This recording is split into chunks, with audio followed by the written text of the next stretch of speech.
तो सिंह लगन के विभिन्न भावों में हम राहु की प्लेसमेंट के बारे में लगातार चर्चा कर रहे हैं और ये वीडियो अब हमारी रहेगी 11वें भाव के लिए, जहां पर आपके चार्ट में राहु मिथुन राशि में स्थित होंगे। मिथुन राशि का ये राहु की जो प्लेसमेंट है, ये आपके लिए सर्वश्रेष्ठ प्लेसमेंट मानी जा सकती है। यहाँ राहु उच्च की स्थिति में तो होंगे ही, साथ में अगर मान लीजिए आपके चार्ट में बुध बहुत अच्छी स्थिति में है, तो ऐसे राहु के रिजल्ट और भी ज्यादा बेहतर हो सकते हैं। वैसे अगर देखा जाए तो राहु शनिवत चलते हैं, इसलिए अपने चार्ट में आप शनि को जरूर देख लें। यहाँ पे अब राहु की स्थिति है तो ये निश्चित तौर पे सामने आ सकता है आपके, जब भी आपको महादशा आएगी राहु की या कोई अंतर्दशा भी आएगी, तो राहु आपको एकदम से सडन गेन देंगे। इस प्रकार का राहु बिजनेस करने के लिए या नेटवर्क विस्तार के लिए काफी ज्यादा अच्छा माना जाएगा और ये आपको लीडरशिप के रोल में भी ले जा सकता है। ऐसा राहु है तो आपका विदेश से कनेक्शन होगा या विदेश से आपको किसी भी तरीके से इनकम प्राप्त होगी। ऐसा राहु आपके मान सम्मान और रेपुटेशन को भी काफी तेजी से बढ़ाने वाला होगा। अब क्योंकि ये कम्युनिकेशन के हाउस में है, अगर देखा जाए, क्योंकि 3 नंबर जो साइन है वो कम्युनिकेशन का है वास्तव में, तो ऐसे में आपका जो व्यवहार है दूसरों के साथ और आपकी जो कम्युनिकेशन एबिलिटीज है वो सबसे ज्यादा मैटर करेंगी। यहाँ राहु की प्लेसमेंट है तो अब आपको राहु के साथ बैठे हुए ग्रह को जरूर देखना चाहिए, क्योंकि राहु उस ग्रह को काफी ज्यादा मल्टीप्लाई कर रहे हैं। साथ में वो ग्रह आपके चार्ट में जिन जिन भावों का स्वामी है, उन भावों से रिलेटेड क्वालिटीज भी काफी ज्यादा मल्टीप्लाई हो रही हैं। तो राहु की इस प्लेसमेंट की वजह से निश्चित तौर पे ही उस ग्रह से संबंधित कार्य करना भी आपके लिए आसान होगा, या उन भावों से संबंधित रिजल्ट प्राप्त करना भी आसान होगा जिनका वो ग्रह यहाँ स्वामी होकर बैठा है राहु के साथ।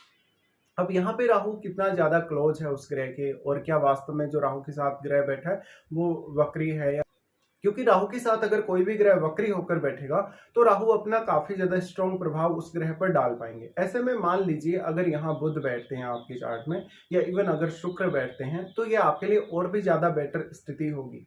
इसके साथ साथ आपको देखना होगा कि पर्टिकुलरली जो भी प्लेनेट यहाँ बैठा है वो कौन कौन से कारकत्व रखता है, क्योंकि जो भी कारकत्व उस प्लेनेट का होगा उससे संबंधित कहीं ना कहीं आपको ध्यान देना होगा।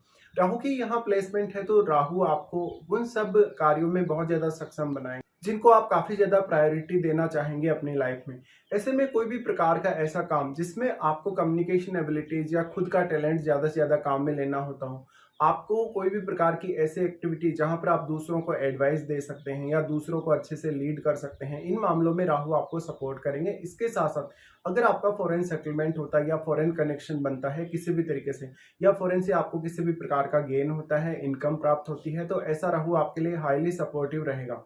इसके साथ साथ जो भी प्लेनेट यहाँ राहु के साथ बैठा है उसी प्रकार का आपका व्यवहार होगा लोगों के साथ, या उसी प्रकार से आपका नेटवर्क बनेगा। अगर राहु के साथ एक एग्रेसिव प्लेनेट बैठा है तो हो सकता है आपका जो व्यवहार है वो लगातार बदलता रहेगा, और कभी कभी आप बहुत ज्यादा एग्रेसिव रहेंगे, और कभी कभी ये देखेंगे कि आपकी जो अपेक्षाएं हैं वो काफी ज्यादा बढ़ रही हैं लगातार, और वो पूरी भी नहीं हो पा रही।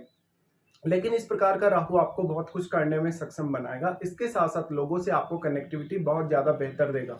अगर हम राहु के एस्पेक्ट्स के हिसाब से बात करेंगे तो राहु सबसे पहले आपके थर्ड हाउस को ही एस्पेक्ट करते हैं। थर्ड हाउस को एस्पेक्ट करें राहु तो क्योंकि वो मिथुन राशि में बैठे हैं, इसलिए आपके टैलेंट को तो बढ़ाने का काम करते ही हैं, साथ में आपकी कम्युनिकेशन एबिलिटी और भी बहुत सारे अन्य गुण आप में वो प्रोवाइड करते हैं।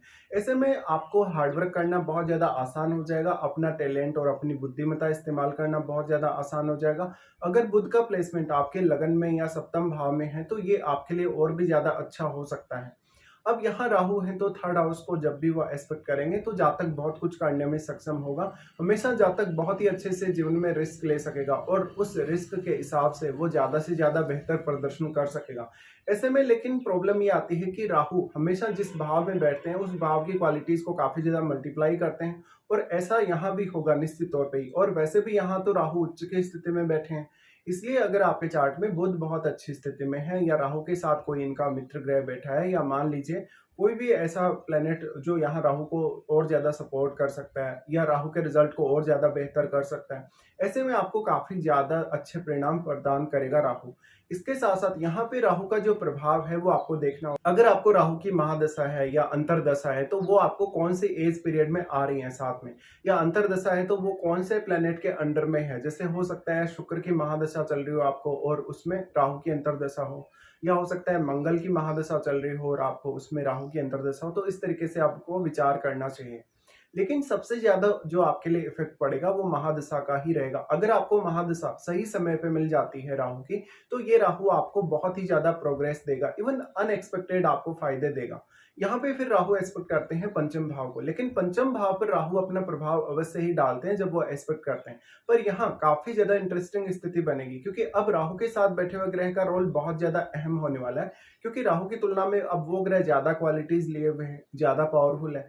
इसलिए वो ग्रह इतना ज्यादा सक्षम है कि केतु पर और केतु के साथ बैठे हुए ग्रह पर अपना पूर्ण रूप से प्रभाव डाल सकता है। ऐसे में आपको हो सकता है पंचम भाव से संबंधित काफी ज्यादा कमियां अपने अंदर देखने को मिले, या पंचम भाव से संबंधित जो भी रिलेशंस है उनके साथ आप अपना ज्यादा बेटर फील नहीं कर पा रहे हो। तो राहु का ये जो एस्पेक्ट है पंचम भाव पर, इसकी वजह से आपका टैलेंट बढ़ेगा, आपकी अन्य जो क्षमताएं हैं, निर्णय लेने की क्षमता है और सोचने समझने की क्षमता है वो बढ़ेगी। बट यहाँ केतु का किस प्रकार का प्रभाव है वो आपको देखना चाहिए वास्तव में, क्योंकि केतु यहाँ धनु में बैठे हैं तो वो उच्च की स्थिति में है। ऐसे में अगर आप केतु पर ज्यादा फोकस करते हैं तो आपके लिए आध्यात्मिक उन्नति करना या आध्यात्मिक तौर पे ज्ञान प्राप्त करना ज्यादा इजी रह सकता है। लेकिन यहाँ आपके रिलेशंस जैसे संतान के साथ या आपकी इवन लव लाइफ को लेकर उतनी बेटर स्थिति नहीं होगी। अब सिर्फ और सिर्फ आपको डिपेंड रहना होगा अगर राहु के साथ कोई भी अन्य ग्रह बैठा है तो उस पर। उसके बाद यहाँ राहु एस्पेक्ट करते हैं सप्तम भाव पर। अब क्योंकि Rahu third house, fifth house और सेवंथ हाउस तीनों को कनेक्ट कर रहे हैं, इसलिए ऐसा राहु आपकी पॉपुलैरिटी को तो बढ़ाएगा ही बढ़ाएगा, आपकी नेचुरल क्वालिटीज को भी और ज्यादा इनहेंस करेगा। यहाँ पे राहु सप्तम पे दृष्टि डालें तो ये लोगों से बेहतर कनेक्टिविटी और पब्लिक डीलिंग के लिए बहुत ज्यादा अच्छा माना जाएगा। अगर आपके सप्तम भाव में जुपिटर जैसा प्लेनेट बैठा है, अगर सूर्य जैसा प्लेनेट बैठा है, तो आप लीडरशिप के लिए आगे बढ़ सकते हैं। राहु का जो दृष्टि सप्तम भाव पे पड़ रहा है ये आपके एक्सपेक्टेशंस को काफी ज्यादा बढ़ाएगा, क्योंकि 11 नंबर साइन है आपके सप्तम भाव में। ऐसे में अगर राहु के साथ कोई 11वें भाव में एग्रेसिव प्लेनेट बैठा है तो आपको ये ध्यान जरूर देना होगा कि आप जरूरत से ज्यादा यहाँ एक्सपेक्ट नहीं करें। इवन खुद से आप करें, लेकिन अपने पार्टनर से या अन्य जिन भी लोगों के साथ आप कांटेक्ट में आते हैं या जिन भी लोगों से आप मिलते हैं उनके साथ आपके संबंध नॉर्मल होने चाहिए। इस प्रकार का राहु आपको मैरिज होने के बाद बहुत ज्यादा प्रोग्रेस दे सकता है। इवन मैरिज के बाद आपको फॉरेन से कनेक्ट कर सकता है किसी भी। दूसरा यहाँ जो सबसे ज्यादा प्रभाव पड़ेगा वो आपके मान सम्मान और आपकी रेपुटेशन के हिसाब से आपकी थिंकिंग बनेगी, क्योंकि ऐसा जाता है क्योंकि आप सूर्य से संचालित होने वाले पर्सन हैं, इसलिए आप मान सम्मान और प्रतिष्ठा बहुत ज्यादा चाहने वाले होंगे और राहु इसमें आपको पूर्ण रूप से सपोर्ट भी करेगा। लेकिन यहाँ पर आपको तब ज्यादा परेशानी होगी जब यहाँ राहु का कोई शत्रु ग्रह इनके साथ बैठा हो 11वें घर में। इसके साथ साथ आपको देखना चाहिए अन्य कौन कौन से ग्रह ऐसे हैं जो यहाँ प्रभाव डाल रहे हैं आपके 11वें भाव पे। अगर यहाँ जुपिटर का प्रभाव पड़ रहा है किसी भी तरीके से तो ये आपके लिए बहुत ही ज्यादा फेवरेबल है। इसके साथ साथ डिपेंड करता है कि आपको राहु का टाइम पीरियड कब आता है, महादशा या अंतरदशा कब आती है, कौन से एज पीरियड में आती है और उस एज पीरियड में वास्तव में आप क्या करने में सक्षम है। तो यहाँ पर आपको इन्हीं सब बातों पर विचार करना होगा। साथ साथ में आपको अपने ओवरऑल चार्ट पे जरूर विचार कर लेना चाहिए।